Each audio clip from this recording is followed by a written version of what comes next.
Te sakam, Gospodи Isuse Hrisте. Ti blagodaram, Tatko naš koji si na nebesata, da se sveti imeto Tvoje, da dojde carstvo to Tvoje. Carstvo to njegovo da dojde. Da bide voljata Tvoja, voljata njegova da bide. Zašto carstvo to, silata i slavata se njegovi. Koga ke go razbere što po brgu, to po dobro, ti veke trgnuvaš kon vraćanje na zaboraveniот odnos tatko na nебото и дете на земјата. Но како почна се? Ви веројатно некој од вас ме познавате на телевизија Сонце, одат дел од заветите, овие сведоштва, како да речеме, проповеди, поуки во дух, слезени по духот. Снимени се меѓу 500 и 600 завети, но сега зборувам за едно сведоштво, да раскажам како почна се. Да може човек на кратко да разбере како сум дошол до Исус, што се случило. Знаете, овие проповеди одат и во Австралија на 2 радија, одат на едно Space радио со Александар Сандовски. Значи, доста луѓе ги слушаат, ме среќаваат. И тоа што го сакате, што ви се допаѓа, е духот на нашиот татко, духот утешител. Ако не ви се допаѓа, вие сте се уште во духот на овој свет.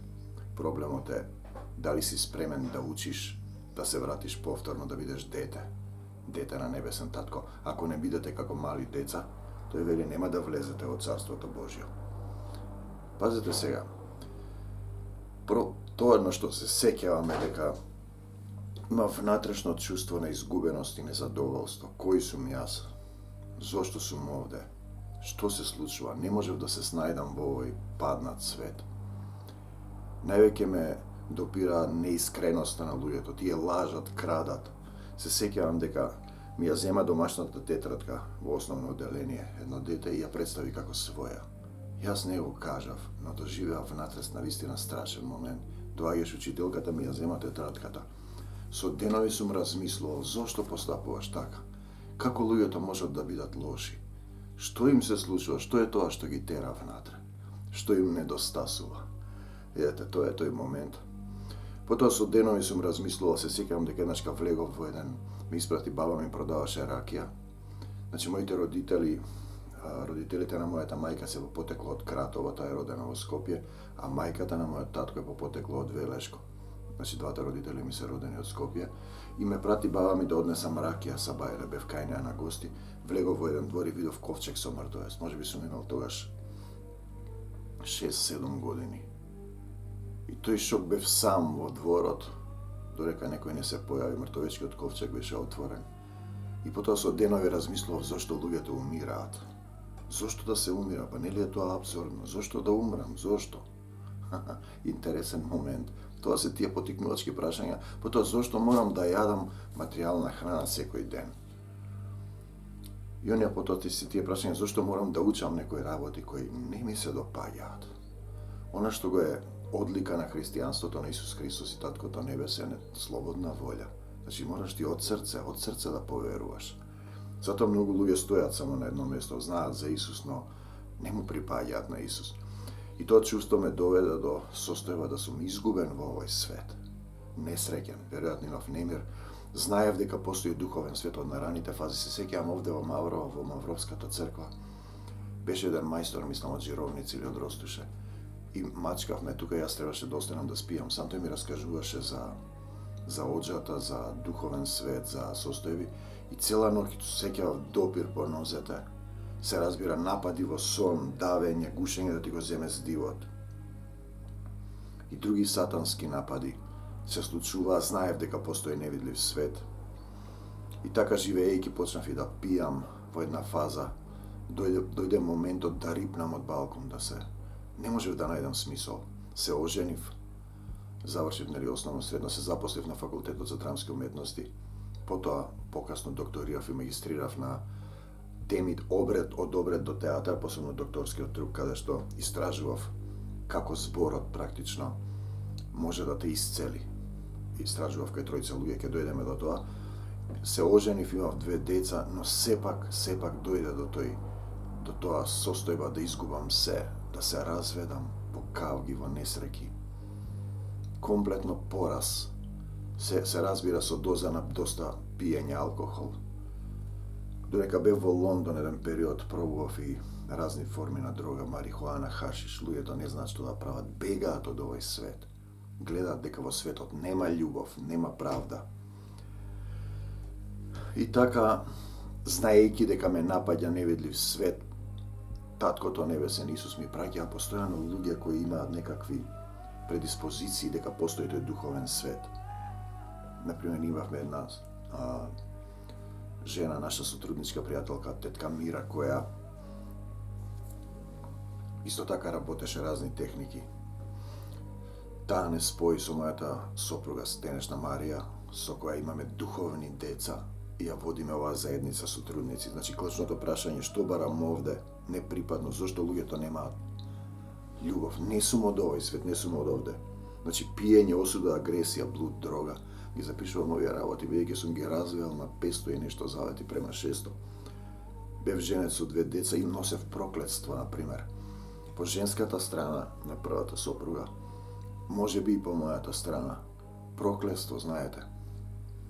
Каде што се случуваат одредени непокајани состојби, ти се материализираат, например, умираат машки деца, умираат женски деца, немате деца, имате психички проблеми, пренесуваат ракови и болести, разни телесни болести на непокајан грев. Значи, знаев дека има невидлив свет, не знаев да се бранам и се молев, Господи, дај ми.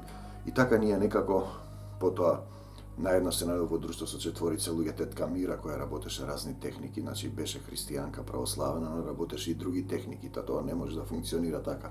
Со биоенергетичарот Ѓорги Филев исто така бев добар пријател. Дојдовме тогаш до мастер Константин Кајшаров, до Штет Златко Давидковски од Режановце и во еден период кога го пишував тој докторски труд, јас ги истражував практично, ги гледав состојбите како луѓето по извесен период кога ќе се поклопи некоја законитост се исцелуваа. Видете, нашата тетка Мира работеше со теспи, значи оџи, дервиши, исцелителни води, манастири, сето тоа поминуваше. Еден од тие настани кои повеќе пати Господ Исус Христос ме враќаше од работна смртта. Повеќе пати паѓање, давење, рипање, удар со кола, судир, разни форми на ситуација. Се сеќавам од 3 метра удри струја, паднав на нозете во станот на моите родители, каде што веројатно имаше магиски дејства.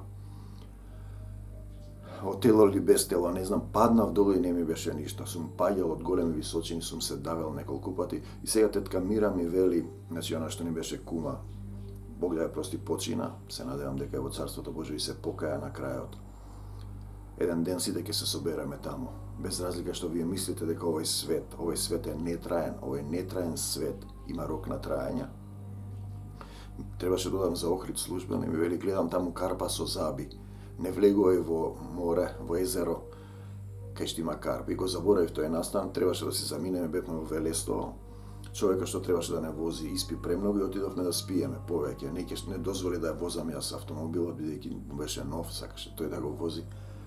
И додека тој спиеше и се трезнеше на плажата, јас влегов во езерото и се случи тој момент. Значи, отидов, испливав, беше мојот братуче Тигор, но тој ништо од тоа не гледа и не слуша. Ме фати, некој ме тегне во водата. Ме тегне долу, му викам, пушти ме, не те пуштам. Значи, разговарам со духовниот свет. Пушти ме, не те пуштам. Кој си ти? Кај мене си на список. Не сум на список, имам да завршам уште некој работ. Ме тегне водата, ми доаѓа до очите. Тонам.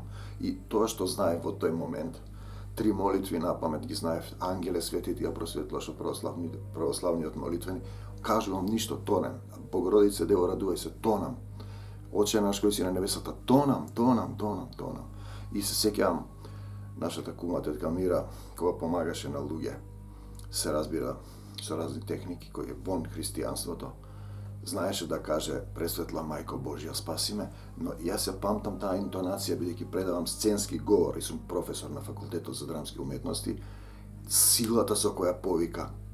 И тогаш јас повикав, спаси ме, значи видов дека заминувам, готов бев, кај мене си на список, не сум, имам уште да доработам, ми се појавуваат слики дека го напуштам светот, до очите ми дојде водата и крикнав Пресветла Мајко Божја спаси ме, Пресветла Мајко Божја спаси ме. 3 пати и рака Божја ме донесе до брегот и дишам вака. И потоа, тетка Мира ми рече, застани пред иконите, толку знаев, тогаш клекнав, се покајав и од тогаш почнав да размислувам дека не сум дојден овде да си го трошам својот живот. Потоа знам дека Исус и да не го повикате директно од срце Боже ако те има, или кај си Господе, ке ти се појави од срце кој повикува и потоа ми се објави. Јас знам дека ме спаси Таткото Небесен Исус Христос, кој се еден дух, едно тело и ние треба да се вратиме таму. Потоа почнав да го барам како да се борам со тој невидлив свет. Значи дојде тој развод, разделба, комплетна пропаст. И барајки како да се бранам, горе што се моле, покажи ми како да се бранам од тој невидлив свет кој ме напајаше. Бидејќи бев свесен дека е тука. Дојдовме кај, влеговме, да го пишувам и тој докторски труд, кај мастер кај Шаров, потоа тој премина во христијанство. Денески има друга титула. Ги благословувам сите тие луѓе со кои соработував. Таму работевме кај него 3-4 години на исцелување и истерување на демонски сили. Знаете, предходно има визија дека од рацете излегува огнен меч и дека ги сечам прангите што сатаната ги фрла врз луѓето и ги врзува за светот. Работевме таму и имавме разни искуства на исцелување со демони, изгонување демони. Демон кој ти се заканува, ќе те убијам, ќе те проколнам, ќе ти направам ова. Или човек кој не можете да го додржите. И тогаш духот кога ќе те водите и му велиш на увото, во името на Господ Исус Христос да не си мртнал, не викна еден ден на терапија, се сеќавам добро. Брзо доаѓајте, не можеме, ние 2-3 дена работевме, вторник, среда и четврто. Беше некој голем човек, 10 души не може да го држат, демоните фрлаа се. Влегов и му шепнав на умот, духот ми го кажа, да не си писнал и да не си мрднал во името на Исус, додека не ти кажам, ке те столчам со огнен меч, ке те пресечам. И стоеше, нека што му направи на човекот? Ништо не му направи, духот ми покажа. Те сакам Господи Исус Христос и тие искуства на изгонување. И потоа, после таа заедница, излеговме од таму. Сега ќе променам батеријата. Излеговме од таму, но го имам тој момент, бев во Ерусалим еден ден, одат таму луѓето, тоа е место каде што те поттикнува. Оти гледаш разни луѓе, црни, бели, жолти, сите плачат и викаат за Исус. Се сеќам еден човек од Сирија, јас се молам таму на една од тие места каде што тие зборува дека Исус престојувал, нели? Јас зборувам за духовно престојување, нели? Ме крена еден човек, ми ка јас сум од Сирија, ме убиваат, ама ние победуваме со Исус. Се сеќам на тој момент. Положувале луѓе раце врз мене 2 пати, ме капеа во базен, немаше никакво крштение, немаше. Вистинското крштение е кога срцето ти е право. И јас се возам во Ерусалим со автобусот и во длабока молитва го прашувам Исусе, што треба да направам? Тогаш се уште не знаев дека треба да викам татко, татко, татко. Што и да побарате од мојот отец во Исусово и во моје име, вели Исус ке ви се даде. Што да направам за тебе? И тој ми вели како апостол Павле. И тоа беше за мене шок во автобусот во Ерусалим. Првото чувство ми беше страв, бидејќи добро ги знам оние стихови каде апостол Павле вели 3 пати бев тепан, мачен, давен, убиван, тоа се исплашив, признавам. Како што апостолите се исплашија, немаа дух, се разбегаа кога Исус го распна, па чекаа 50 дена да го прима духот, значи не се прима така дух лесно, ме потопуваа во вода еднаш, 2 пати ми положуваа раце, немаше никаков ефект од луѓе кои мислат дека имаат дух. Ме праша еден водач на заедница дали си крстен во Свети Дух. Јас и денеска не можам да го кажам тоа, Христов војник. Јас реков крстен сум во љубовта Исусова. Јас му припаѓам на Исус Христос. Знаев внатре во себе длабоко уште од почетокот дека некаде кога ќе одам во пензија, ќе му служам на Господ и мислев ќе одам во некој манастир, ќе си седам таму на мир, ќе си се молам, ќе си уживам. Не, ние зборуваме за работа. Да бидеш ловец на луѓе, работа. И значи во Ерусалим повторно влегувам, ме крстат во вода, ме потопуваат, односно те капат по баптизо, значи да те искапе, но се уште немаш дух. После еден ден или 2, одиме во црквата на Преображението, мала група луѓе, меѓу кои беа Васил Петров и тогашната негова сопруга, Васи. Беше Јана, се сеќавам, од кај денеска се тие припаѓаат кај Шаров. Беше неговиот братучет Лазе. Тие ги памтат, мала група, влеговме во една црква на Преображение, каде Исус се преобразил. Тој дел го држат муслиманите и муслиманот беше нервозен, ги бркаше тие. Ке влезат тримите, ајде, излагај. Ние влеговме, слезе духот, почнахме да плачеме и да пееме. Силен дух слезе врз сите тие луѓе. Влезе муслиманот, погледна и вака остана. Не остави. Јас не знам колку седевме таму, дали седевме еден час, 2 дена, времето застанува. Во духовниот свет нема време, простор и свет, се е едно. И кога излегувам од таа црква, сликано е со фотографија. Излегува гулап над мојата глава. Тогаш примив силен дух и не можам да сопрам да сведочам за Исус. Значи, тоа е припадност како да се предадеш во Негова собственост. Преображение. Некако што сакам јас. Тогаш сведочев на плажа во авион и така натаму, па ме обвинија зашто сум се молел во авион, зашто сум сведочел на аеродром, зашто, затоа што јас му припаѓам на Исус Христос. Мојот татко не сопира да работи. Не сопира да работи. И така почнавме, сега ние излеговме од таа заедница заради некои состојби. Значи тој ми вели, кажи му на човеков, на пасторот, јас му кажувам, тој се дере, јас му кажувам, тој се дере, и му реков, татко, дај ми друга служба. И почнавме ова да го работиме. На еден голем собир, исто така христијански, стана еден, кажував стихови, ме вадеа како актер да зборувам стихови. И тие се кјаваа во духот, често одев во методистичка црква во еден период, и таму ме викаа да, и во Прилеп, и во Скопје, ке братот Лазар, да зборувам стихови, тие се кјаваа дека духот доаѓа. Прв пат во Прилеп, кога во евангелска црква кај ромите носевме некои дарови, да кажам нешто, од мене ми се пресекоа нозете. Јас знаев неколку евангелија на Исус на памет, не знаев ништо друго. А тие колку, значи, податоци евангелистите се на тоа, што било, како било, кој стих каде, знаат се, и јас излегов и кажав неколку стиха и сите паднаа на колена, условно да речам. Се тие присуство на дух. И ти сваѓаш, не е битно колку зборуваш, дали духот зборува низ тебе, дали си ти еден дух со него. Тоа е целата суштина. И така ме благослови еден проповедник од Норвешка. Овој човек ме извади, ме фати горе, треба да проповеда на телевизија, и потоа ние напуштивме таа заедница. А тие рекоа, амин, може би не веруваа. По една недела бев во Маврово, за една снимив 3-4 завети. Овде со камерата, без Библија, без ништо, од срце зборувајќи, ти се првите 3-4, до 10 другите завети снимени се во Перт во Австралија. Меѓу кои црквата на Весли, основачот на методистичката црква. И тоа почна да се движи. Дури и Марија тогаш викаше, ама за кого ги снимаш, што снимаш, како снимаш. Јас секако имав термин во телевизија да го благослови Господ Исус Христос, Џорџ Атанасовски, македонски работи снимав и почнав да ги пуштам заветите на сонце. Не рече ништо, значи виде дека тука има, се разбира, Македонија е поврзана со Исус Христос. Јас ви велам дека Исус е цар на македонците. Тој е царот. Тој не запишал, тој не именувал, тој ни дал име да го повикаме. Значи, децата го повикуваат својот тат, како не го познаваш, како можеш да го повикаш. И сега, ете сум јас во оваа служба, почнавме, значи, со тие завети кои одат на телевизија Сонце, на 2 радио во Австралија, на едно интернет радио во Македонија, Space Radio, кои го слушаат доста луѓе ме препознаваат по тоа. Сега почнаме да ги снимаме и проповедите, и еден ден Марија ми вика, ајде да пееме песна, имам да направиме, а ние во претходната заедница водачот беше песно пеец, практично претходно беше пејач и тој пееше така убаво, и на тоа луѓето сакаат, да се издуваат.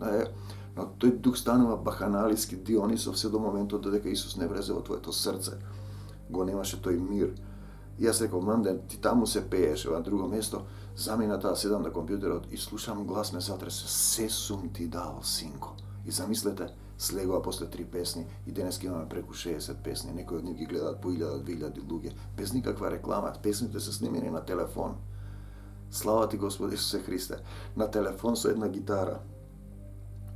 Заветите почнаа, книги, радија, и потоа ти добиваш секој ден, секој пат добиваш поука, тој е учителот, тој те води, он да зборува низ тебе, да го научиш тој принцип.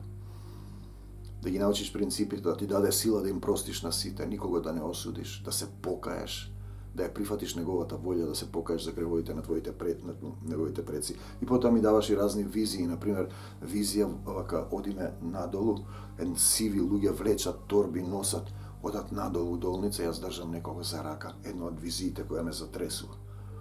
И викам, кои се овие луѓе, што носат? Ги носат своите гревови, одат надолу некаде. Јас држам некого за рака, не можам да видам кој, ми се испушти, викам, чекај, доцна е веќе, за да размислиш кога некој е тука, дали треба да му сведочиш или не. Знаете, друга визија, вака еден вртлок, значи не спијам. Нагоре ангели одат, луѓето пеат, се радуваат горе Исус Христос. Тоа бе во ист момент. Друга визија, светот се распаја како слагалка.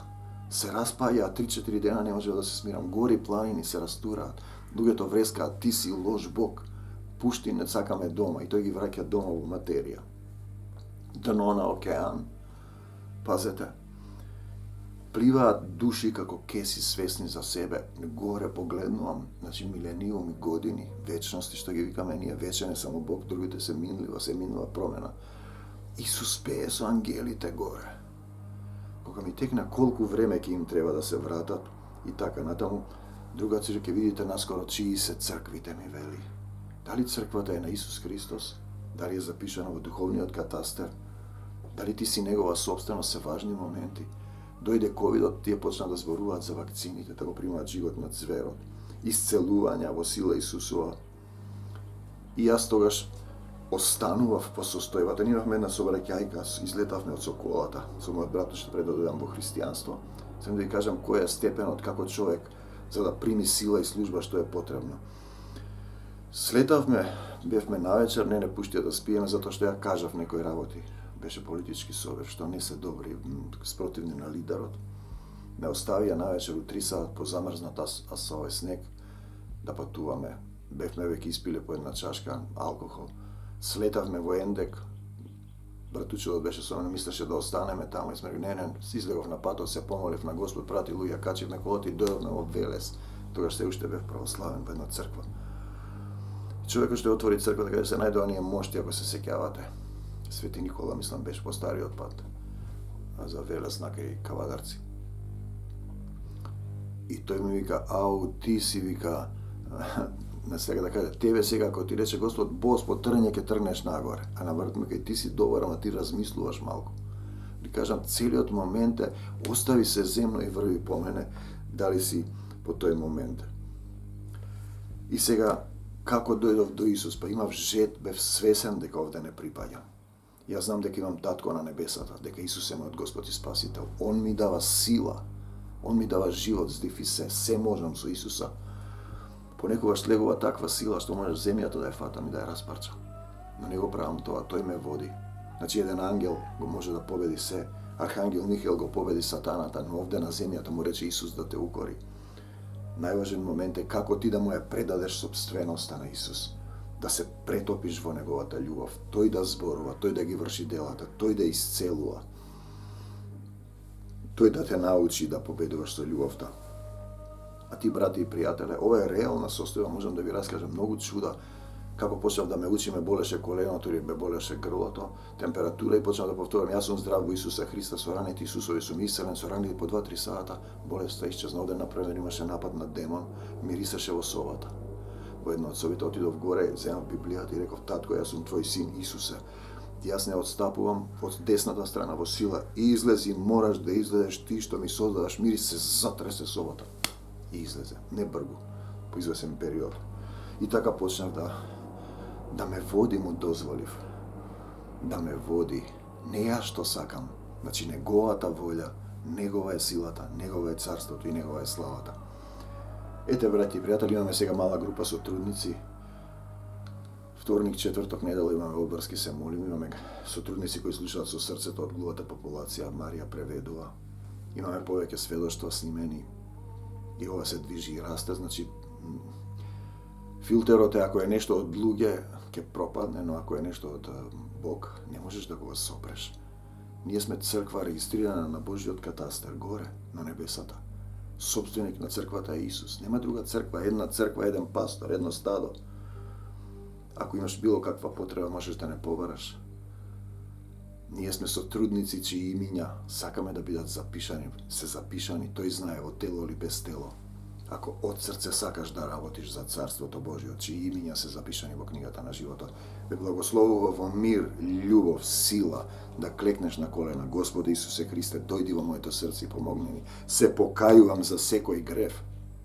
Покажи ми што не сум покајал, им простувам на сите, покажи ми кому треба да простам. Не осудувам, покажи ми. Се покајувам за гревовите на моите предци, ја прифаќам Твојата волја, Ти го давам срцето, дојди во моето срце. да се родам во духот, да победам со љубовта, да останам во љубовта. За секогаш Исус, на секаде Исус, во секого Исус. Луѓето сакаат на земјата да живеат вечно. Ова на земјата е минливо, овој свет е минлив. Вечноста е љубовта на Таткото. Тој е љубов, тој е вечен, се друго е подложно на промена. Од земјата до небесата со силата Исусова, напред, за секогаш Исус, во секое срце Исус. Амин.